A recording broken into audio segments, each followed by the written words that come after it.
और इस बीच बड़ी खबर, इजरायली पीएम नेतन्याहू का बड़ा दावा इस बीच सामने आया। ईरान पर बेटे की हत्या की कोशिश का आरोप लगाया। इजरायली मीडिया से बातचीत के दौरान दावा किया गया, ईरान ने मेरे बेटे की हत्या की कोशिश की है। नेतन्याहू की तरफ से अब ये बयान सबसे बड़े चर्चा का विषय बना हुआ है, क्योंकि इजरायली मीडिया भी इसको लेकर दावा कर रही है। इजरायली मीडिया से बातचीत के दौरान ये दावा किया गया, ईरान ने मेरे एक बेटे की हत्या की कोशिश की है। नेतन्याहू का ये स्टेटमेंट सबसे बड़े सियासी एक दबाव के अंडर भी बोला गया स्टेटमेंट बताया जा रहा है, क्योंकि सीधे तौर पर ईरान पर बेटे की हत्या की कोशिश का आरोप लगाना, क्या अब सेंटिमेंटल तौर पर भी इजरायली पीएम इस जंग को आगे बढ़ाने की कोशिश कर रहे हैं। एक तरफ बड़े बड़े दावे, दूसरी तरफ हमले और तीसरी तरफ अब ये बयान क्या नया कूटनीतिक पड़ाव लाती है। इस बीच एक और बड़ी खबर, इजराइल का उत्तरी गावा में शेख रादवान पर हमला किया गया। इजराइल का हथियार फैक्ट्री पर हमले का दावा भी सामने आया। हमले से पहले लोगों को दी गई चेतावनी, बाकायदे अलर्ट किया गया, इलाका खाली करने की चेतावनी देने के बाद हमला किया गया। हमले से पहले लोगों को चेतावनी दी गई, डिस्क्लेमर दिया गया, अलर्ट किया गया। ये दो बड़ी खबरें आप देखिए, दो बड़ी ब्रेकिंग्स इस वक्त। एक तरफ ईरान पर बेटे की हत्या की कोशिश का बड़ा आरोप, दूसरी तरफ हमला इजराइल द्वारा किस तरीके से किया गया, ठिकाना कैसे चूज किया गया, और इस इलाके में हमले से पहले लोगों को बाकायदे चेतावनी भी दी गई। इलाका खाली करने की चेतावनी देने के बाद हमला किया गया, जिसके बाद अब नए तौर पर इस जंग को आगे बढ़ाया जा रहा है। सेंटिमेंटल तौर पर भी यहाँ एक ऐसी लहर शुरू हो चुकी है जिसके जरिए अब इसके इर्द गिर्द किस तरीके की राजनीति होगी, क्योंकि नेतन्याहू की पूरी जो फैमिली है इसको लेकर के पूरी अगर इतिहास को हम खंगाले उसमें भी इसी तरीके के कई ऐसे इंसिडेंट्स जो है वो दर्द है। और सीधे तौर पर इजरायली पीएम नेतन्याहू का ये दावा करना कि उनके एक बेटे को ईरान ने मारने की कोशिश की, हत्या करने का प्रयास किया, इसके बाद अब नई बहस भी छिड़ चुकी है। दूसरी तरफ जो इलाके दहलाए जा रहे हैं इजराइल द्वारा, उन इलाकों में खासतौर पर मिलिट्री बेसिस है। इजराइल का उत्तरी गावा जहां ये हमला किया गया, बाकायदे वहां पर लोगों को अलर्ट किया गया। मिडिल ईस्ट की जंग अब राष्ट्र के नाम पर नहीं बल्कि निजी रूप लेती जा रही है। अमेरिका और इजराइल ने अयातुल्लाह अली खामेनी की जान ली तो ईरान ने हिट लिस्ट जारी कर दी। ट्रंप और नेतन्याहू उसकी लिस्ट में है, लेकिन अब उनका परिवार भी ईरान की लिस्ट में आ गया है। ये दावा हम किस आधार पर कर रहे हैं, आइए आपको बताते हैं खास रिपोर्ट में।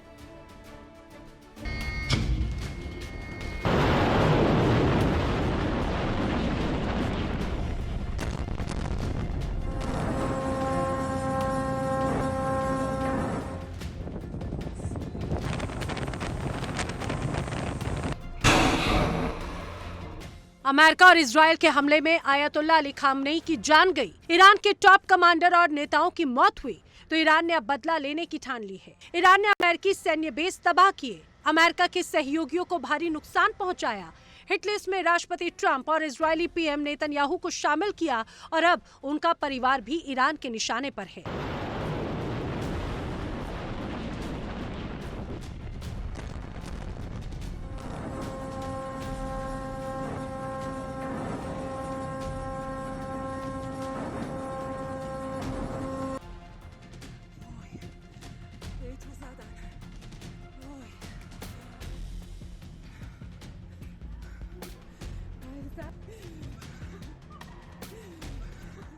इजराइल के प्रधानमंत्री बेंजामिन नेतन्याहू ने ईरान को लेकर एक बेहद ही सनसनीखेज दावा किया।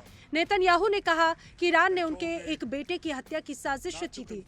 उन्होंने कहा कि उसे निशाना बनाकर हत्या की कोशिश की गई। नेतन्याहू के इस बयान के बाद इजराइल की राजनीति और सुरक्षा व्यवस्था को लेकर चर्चा तेज हो गई है।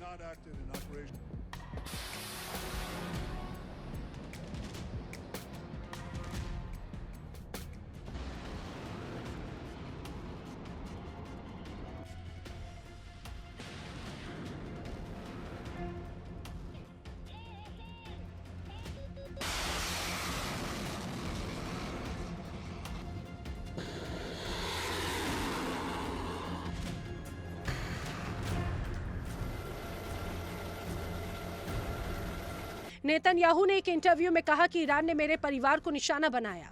इजरायली चैनल 14 को फोन पर दिए गए इंटरव्यू में पीएम नेतन्याहू ने कहा कि ईरान ने उनके एक बेटे को निशाना बनाया था। उन्होंने दावा किया कि ये सिर्फ धमकी नहीं थी, बल्कि उनके बेटे की हत्या करने की कोशिश की गई थी।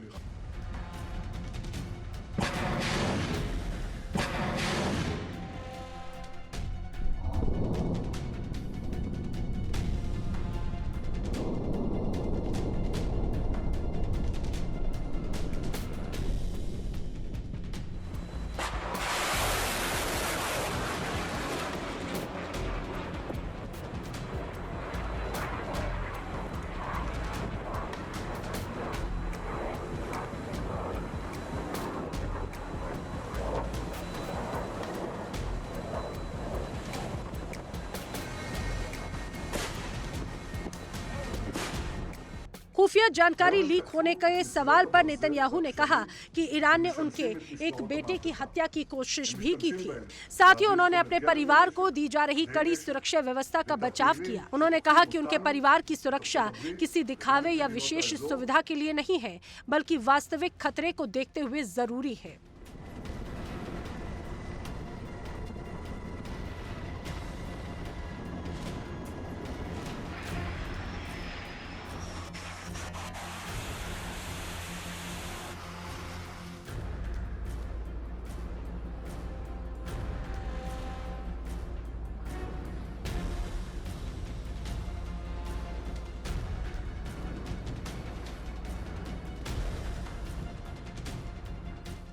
नेतन्याहू ने दावा किया कि अगर ये सुरक्षा व्यवस्था नहीं होती तो उनके बेटे को निशाना बनाने वाले लोग अपने मकसद में सफल हो सकते थे। उनके अनुसार परिवार के सदस्यों को सुरक्षा देना मौजूदा परिस्थितियों में एक आवश्यक कदम है। हालांकि उन्होंने ये साफ नहीं किया कि उनके किस बेटे को निशाना बनाया गया।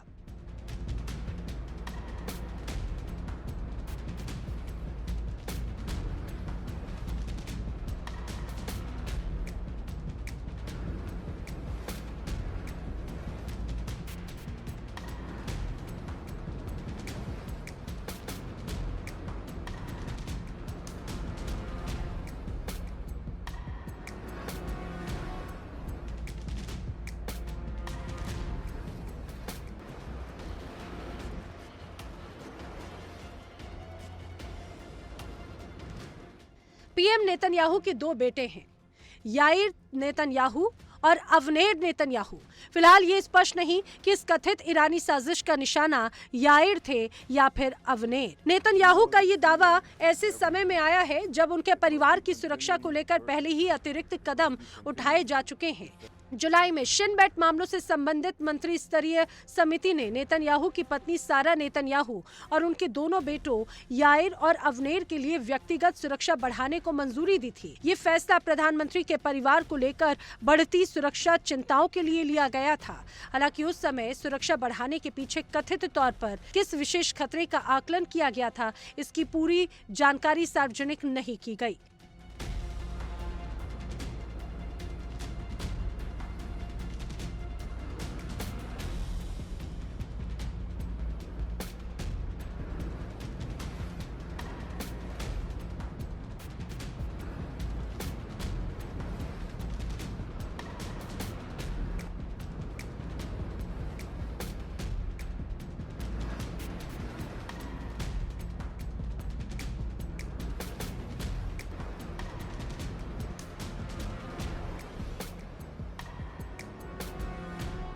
हालांकि ईरान की ओर से ऐसी साजिश किए जाने की आशंका से पूरी तरह से इनकार नहीं किया जा सकता, क्योंकि इससे पहले ईरान राष्ट्रपति ट्रंप, उनकी पत्नी मेलेनिया और बेटे बैरन की रूटीन, उनके आने जाने के रास्ते, सुरक्षा की खामियों का खुलासा एक वीडियो के जरिए जारी किया जा चुका है। ईरानी मीडिया की ओर से जारी किए गए वीडियो में दिखाया गया कि राष्ट्रपति ट्रंप, मेलेनिया और बैरन की पसंदीदा जगहें कौन-कौन सी हैं, जहां वो अक्सर आते जाते रहते हैं, उनके रास्ते में कहां हमला किया जा सकता है, उन्हें कैसे निशाना बनाया जा सकता है। खबरों के अनुसार इजरायल के पीएम नेतन्याहू ने पहले ही डोनाल्ड ट्रंप को इस बात की वार्निंग दी थी कि ईरान उनके छोटे बेटे को मारने की प्लानिंग कर रहा था। हालांकि नेतन्याहू को ये जानकारी कैसे मिली, इसके बारे में खुलासा नहीं किया गया।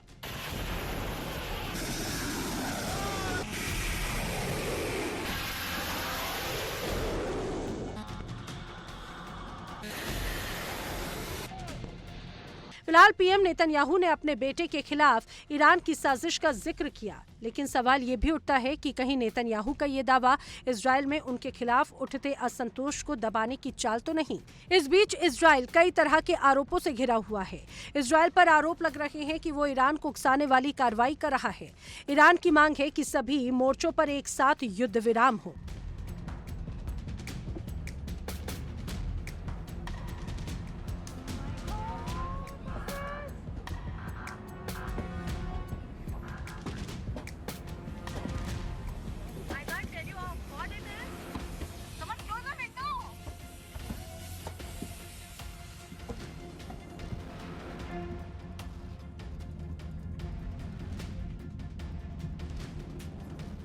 लेबनान और इजराइल के बीच शांति समझौता हुआ, जिसके तहत इजराइल को लेबनान में सैन्य कार्रवाई रोकनी थी, लेकिन इजराइल अब तक नहीं माना। इजराइल का साफ तौर पर कहना है कि जब तक उसकी सुरक्षा को खतरा बना रहेगा, तब तक वो सैन्य कार्रवाई नहीं रोकेगा। अपनी मंशा को अंजाम देते हुए इजराइल लगातार दक्षिणी लेबनान में हमले कर रहा है।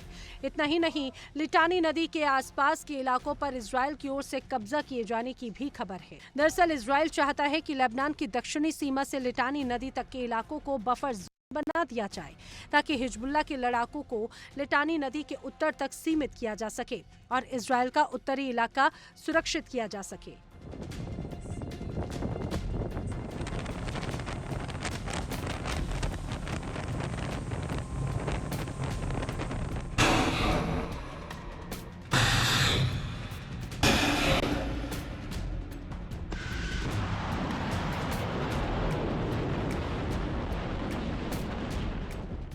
इजरायली सेना की गाजा में कार्रवाई भी लगातार जारी है। ट्रंप के शांति समझौते के बावजूद इजरायली सेना की गाजा में कार्रवाई भी लगातार जारी है। इजराइल साफ कर चुका है कि वो हमास के हथियार डालने तक गाजा से बाहर नहीं जाएगा। फिलहाल गाजा में भी इजरायली सेना की कार्रवाई लगातार जारी है। इजराइल ने एक बार फिर से गाजा में हवाई हमले किए और इस हमले में कम से कम 8 फिलिस्तीनियों की मौत की खबर है। बताया जा रहा है कि इजराइल के प्रधानमंत्री बेंजामिन नेतन्याहू ने गुब्बारे उड़ाने की घटनाओं को लेकर गाजा में हमले और तेज करने की चेतावनी दी।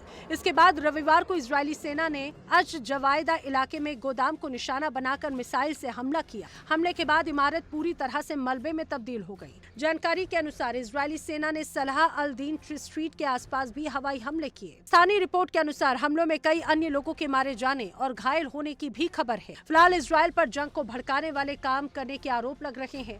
ऐसे में कहीं नेतन्याहू का दावा उन खबरों पर विराम लगाने की कोशिश तो नहीं, ये बड़ा सवाल है।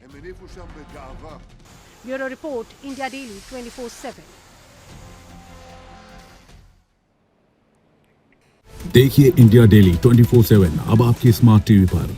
इंडिया डेली मौजूद है सभी डिजिटल प्लेटफॉर्म पर लाइव और लगातार। इंडिया डेली 24/7 हर दिन राष्ट्र को समर्पित।